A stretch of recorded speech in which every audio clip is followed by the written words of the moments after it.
Which areas countries can go together? Which areas are the priorities? This is the question about that relationship. Look, first of all, people in Pakistan have this relationship with Turkey, which goes back to the Khilafat movement, which started, I think, in 1920. And the movement was based on trying to help Turkey when Turkey was being attacked from all sides. And people raised a lot of money in what is now Pakistan. Also Muslims in India. But what is now Pakistan, people raised a lot of money and tried to send help to Turkey when it was a very difficult time for the Ottomans. It was being divided amongst various Europeans. So it dates back even before that, but that was a significant step which people in Turkey still appreciate the help given from this part of the world. So that is the basis of the relationship, where there has always been this brotherly relationship between the two countries. And now we have government to government, very close relationship. We are enhancing our trade ties. We have similar stands. Pakistan is grateful to the way Turkey stood with the people of Kashmir, the statement given by President Erdogan on what is happening to the people of Kashmir by a very fascist, racist BJP government. So, our relationship in every way is getting stronger. Well, we are expecting President Erdogan around about the middle of February. And when he comes, he's bringing businesses, various business houses with him, investors with him, and of course he will meet, we will have Pakistani businesses and investors meeting the Turkish counterparts. The idea is that we enhance our trading relationship. There are various areas where Turkey can help Pakistan, for instance, in mining. Pakistan is a country which is full of minerals, but we have not really explored these various minerals like gold and copper and coal. So when President Erdogan comes, this is one area, but then there are other areas too. We want certain areas where we want technology transfer from Turkey in various areas. So it'll be quite a comprehensive visit where there will be all sorts of ways of economic ties that will be discussed, apart from, of course, our strategic or diplomatic ties with the two countries. This is a very good idea. I didn't think of it. I think we should also celebrate 100 years of that very difficult time which Turkey was going through, and where people from this part of India, northern Pakistan, what was then northern India, and of course Indian Muslims participated in this. So yes, this is a good idea. We would like to do something to commemorate that. You just told me about it. I suddenly realized it's 100 years, yeah. And we should have some function to remember that. Look,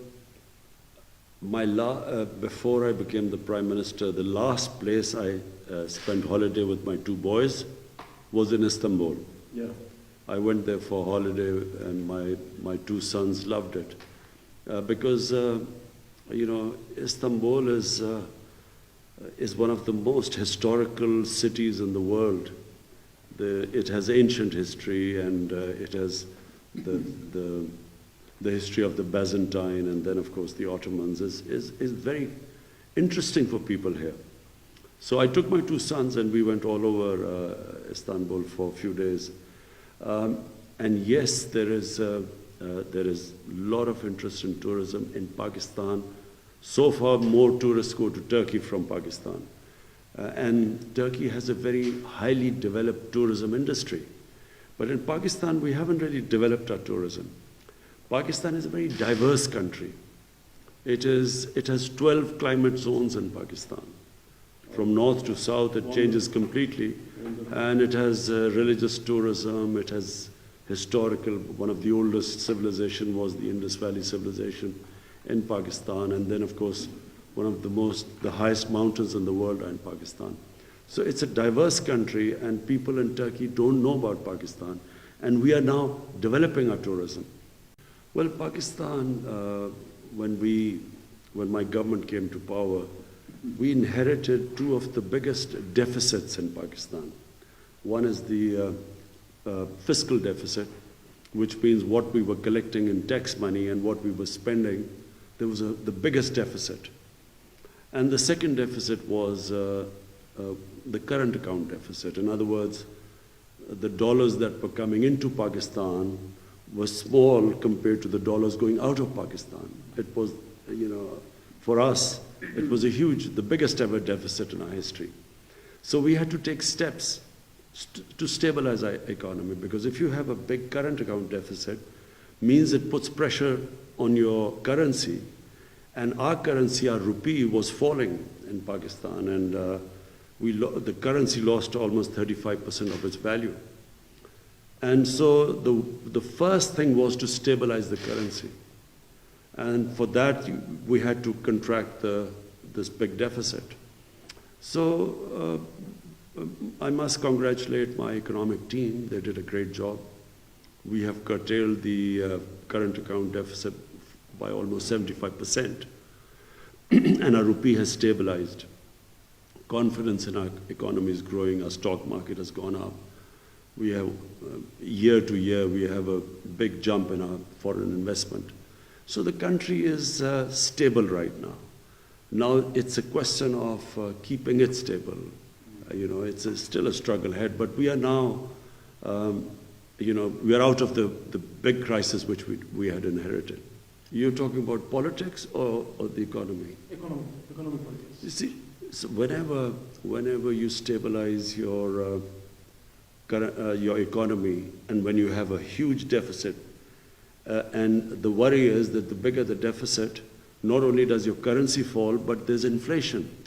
And inflation hits the common people. So at the moment, our inflation is still high, but the currency is stable and the economy is stable.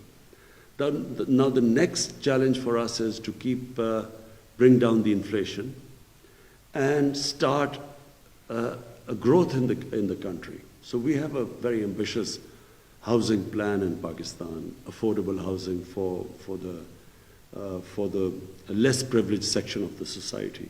The idea of the housing is to give affordable housing to an ordinary people, at the same time get the economy moving, provide employment to people.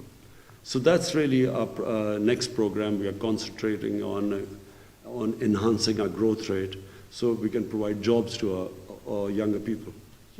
You see, Pakistan inherited a similar situation to Malaysia. When Mahathir Mohamad came to power, he inherited a big deficit, and the reason for deficit was corruption of the previous ruling elite. Exactly the same thing happened in Pakistan. The reason why we were bankrupt, because we had corrupt governments for 10 years. Exactly the same thing happened with Mahathir Mohamad. But their crisis was not as bad as Pakistan. So the problem he faces now also is this corrupt, the status quo, the corrupt mafias that were displaced. They then are constantly trying to bring the government or destabilize the government. If we had a proper opposition, this would be applauding the steps taken difficult steps taken by our government to stabilize our economy. There was a possibility we could have defaulted on our loans, on our foreign loans, because we had a huge amount of debt servicing to do. And had we defaulted on our loan, then inflation would have been double in Pakistan, because our currency would have lost more value. So rather than congratulating the government for stabilizing the economy, they are worried that if we succeed, this political mafia will be buried, dead and buried forever. So that's why they are desperate, and They're criticizing the economy. They have penetrations. They've been in power for 30 years. So they have deep roots. So that's what we face. It's not a normal opposition. It's a corrupt ruling elite that has been displaced by us.